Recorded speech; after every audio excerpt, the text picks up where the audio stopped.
It's not about just making a house. It's about the service you give to the clients after the house is ready. Welcome back to our channel Top Listings with Ali and Ankita. Today we are doing something different. Well, today is all about discussing how Dubai has been a community-driven city and how some major developers have played a very drastic role in making Dubai what it is today. I mean, if you have to choose the top 3 developers you think that have shaped Dubai, which one would it be? Well, quite a few developers have played a major role, but if you want to see a notable change made by certain developers, so the number one would of course be Nakheel and Dubai Holdings, which is a group of companies. They're government based and they have actually shaped the entire coastline of Dubai. That's true. From the Palm Islands, you name the Dera Dubai Islands, you have Palm Jumeirah and of course Palm Jabal Ali coming up. Along with that, Jumeirah Bay Island. And I think the whole coastline. The entire coastline has been developed by Nakheel and Dubai Holdings. So they are of course one of the biggest developers in the city. Damac as a private developer, being the number one private developer of Middle East, has also played a huge role making communities such as Damac Hills with the Trump International Golf Course. You have the Damac Hills 2, which is I think one of the most amenitized community in the entire city. Now. Yeah. And of course we can never forget Emaar. Emaar for what it is. I mean, it's a brand in itself, the name. From making Burj Khalifa to Dubai Mall, the entire circle of downtown, and then you cannot forget the communities they have done. Definitely. I mean, to add to that, I think what stands out for Emaar is the after sales service. Like whenever I've dealt with clients, like, people say Emaar clients are Emaar clients. There is reason to that is because the after service.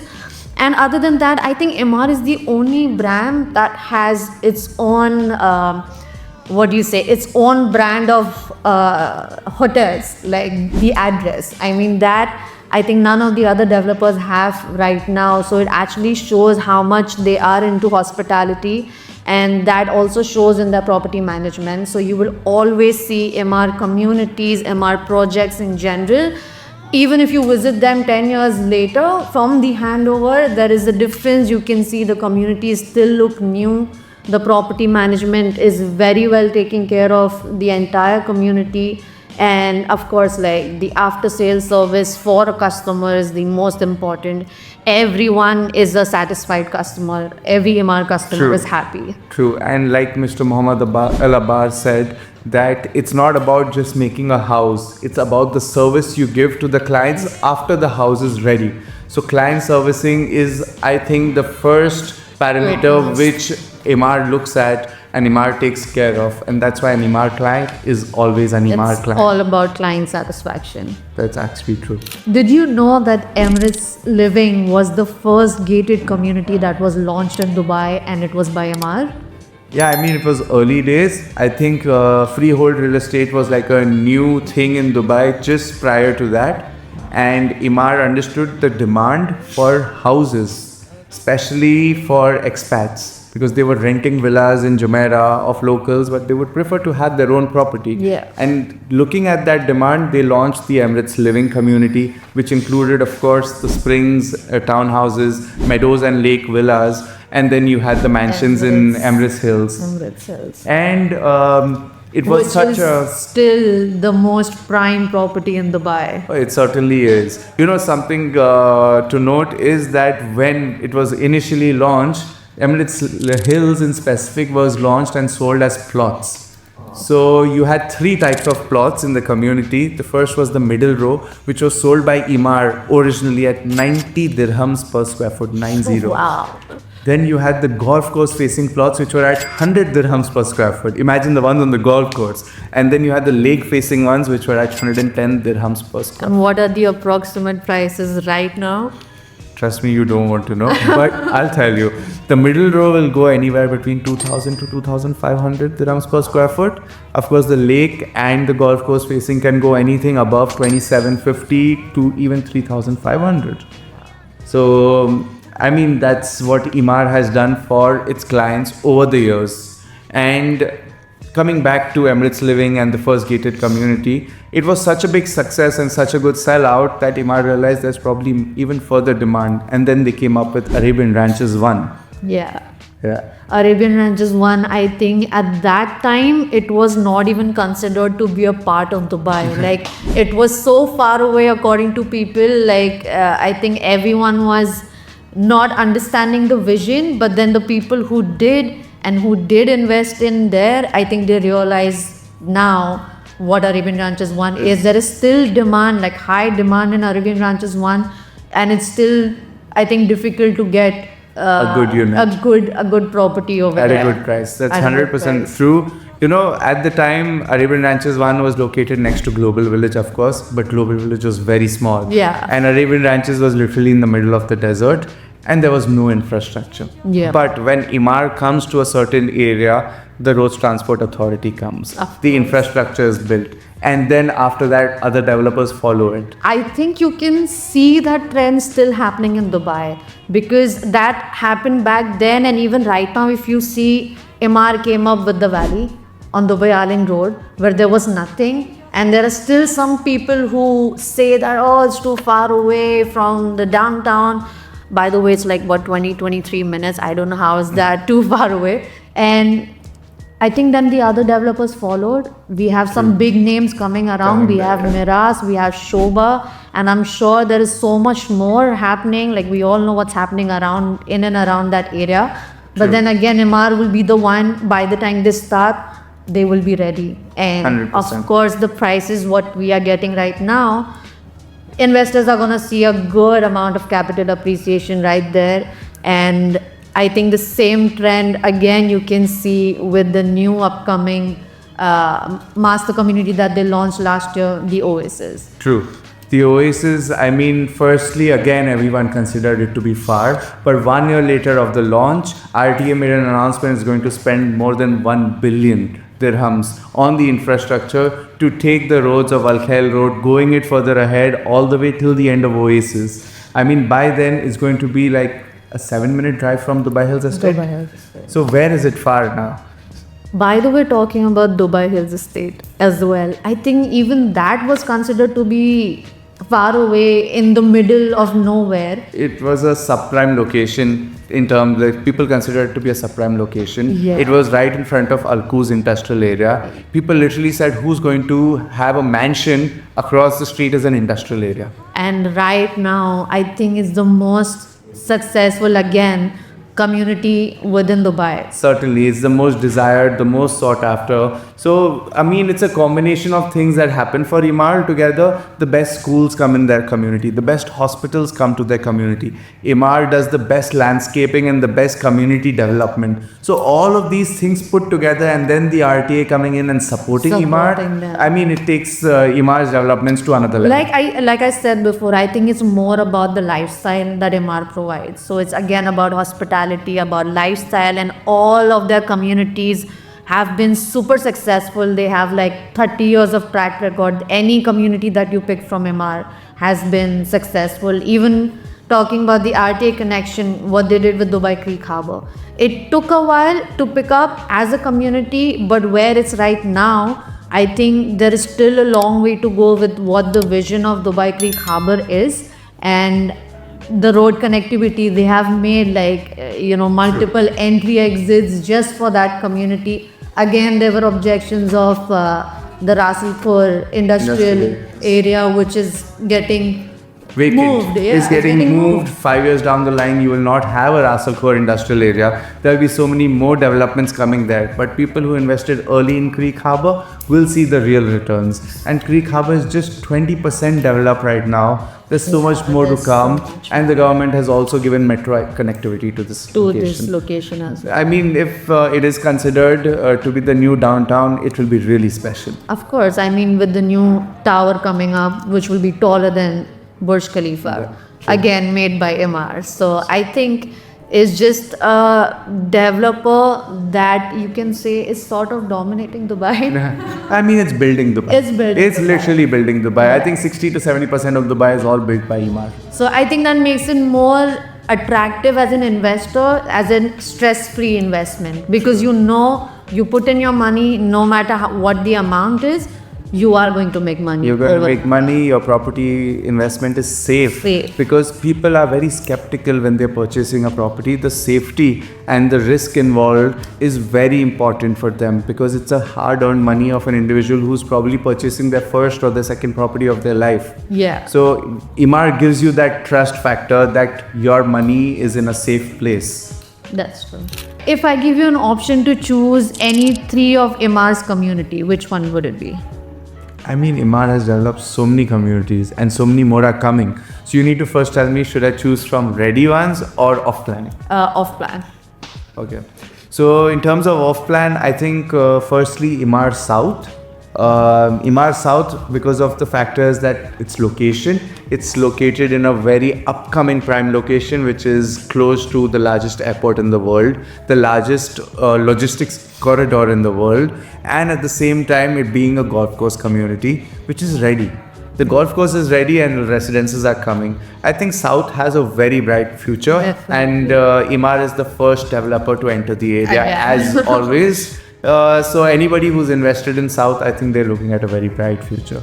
The second one I would choose would be the Valley. Oh, I like The Valley is all about amenities. I mean, I think it's one of the most super amenitized community coming up by any developer in Dubai.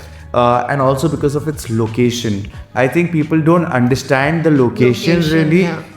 It's actually a 20-minute drive to downtown, 25-minute to Old Dubai, 25-minute to the new or the old airport. Yeah. It's a very centric position for Valley that makes it very attractive as well. And the third one is, of course, the Oasis. Oh, that's my favorite too. Really? That's definitely my favorite too. So for me, Oasis, I'll just tell you one point why I think Oasis is a no-brainer for all investors and end users. It's very simple, the price. I mean, Oasis is purely a villa and mansion community. Yeah. It is going to have large plots, large houses, and the price is just selling at 2,000 dirhams per square foot. So for me, it's like if you compare something apple to apple, which would be maybe Emirates Hills mansions and the Dubai Hill golf course mansions. Both these areas today, if you want to just acquire a plot with nothing built on it, that plot would cost you 2,500 dirhams with no view. No view, yeah. 2,700 and onwards for a good view. And at the Oasis, you'll probably get a good water view and it will be a villa on top of a plot at 2,000 dirhams per square foot and it will be new. So I think that just is a no-brainer. No-brainer completely. Yeah. I'm sure. I mean, see, anything waterfront in Dubai, any which way appreciates. True.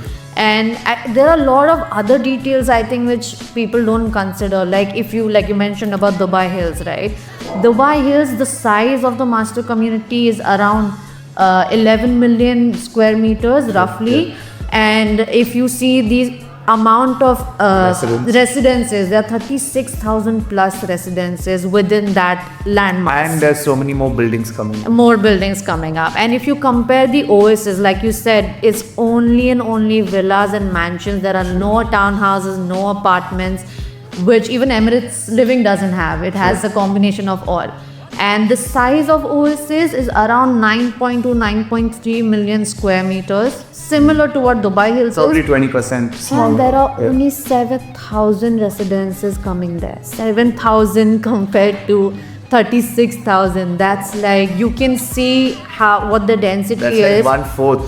1/4. I mean, it's going to be super exclusive. True. It's the exclusivity that, attracts me towards it. Like if I had like 10 million plus in my bank account, I would be running to buy one of the Oasis. To be honest, it's off plan. You just need a 2 million down payment. That's true. But I think Oasis is going to be something extraordinary. It's going to be something that is going to be once in a lifetime opportunity. I think Emaar does that every decade. Every decade they do it. I mean, when they started off with Emirates Living, that was the first one. That was for the 2000s. And then between 2010 to 2020 came Dubai Hills Estate. And for this decade, I believe that there's going to be nothing better than the Oasis. Oasis, that's true. What do you think about branded residences? Like you see right now in the market, there are a lot of brands partnering with a lot of developers. So do you think that a brand helps the particular project in terms of,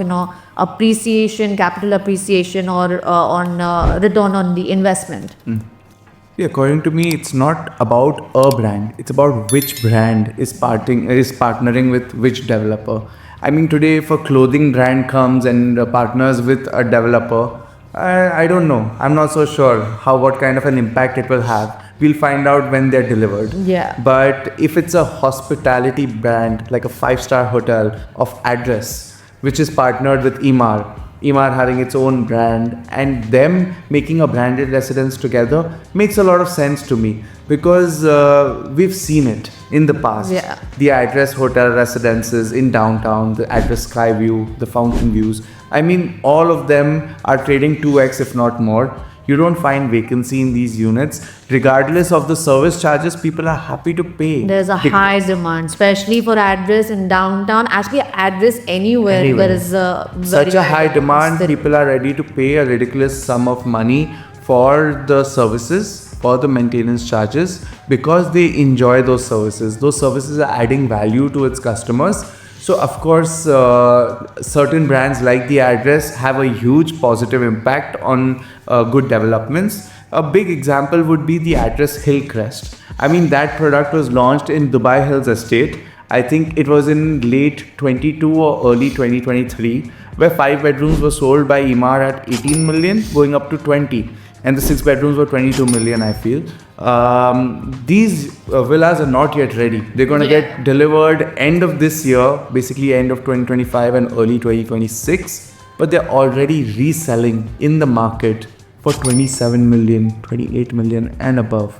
So, I mean, if you have a trust factor, which people have in address and in Emaar, then it makes a lot of sense, and you know that address is going to add value to your property and give a certain service to its clients, which they would want. Okay, so talking about the address, now the Oasis is going to launch something with this brand. So what do you think?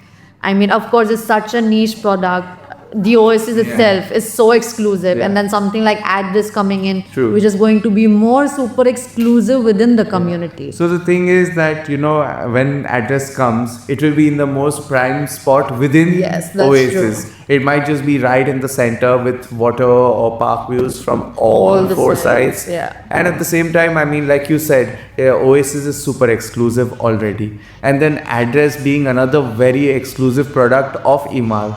So when the address comes within the Oasis, I think within that niche exclusive community, it will be a super exclusive product. I think it's going to be more like, if you're lucky enough to get a unit, it's going to be pure luck. It's not going to be like, oh, I want this property and you might get it. It's because I think there are going to be very few units that will be address branded within the community. 100%. So I think getting a piece of that is going to be like a war for 100%. And I mean, even the price point being high doesn't make any difference. Is that there are certain... I don't think so. The price point is high. We know that, but I don't think so. I think it's very much what do you say? It's still lower than what it should have been compared to that size of property that you're getting and the brand that you're getting with it. So you're absolutely right. I think when address does come in Oasis, there's going to be a war to get the units. So, but yeah, it will be really special. That we know for sure. For sure. By the way, do you know that Oasis might be coming very soon with a new cluster? So if you have the 2 million ready, just let me know. For the branded residences, I think I'll try to arrange the 2 million. But in any case, let's wrap this up. I think it's been a very interesting conversation. And I think it was a very informative. I hope our viewers found it very informative. So please do like, share, subscribe our channel. And if you want to get in touch with us, please, our social medias are linked below. Our contacts are mentioned below. Do get in touch with us. And if you like to see any other sort of content, or if you like this content, you didn't like this content, just let us know. We're here to share things with you. Thank you so much. Bye.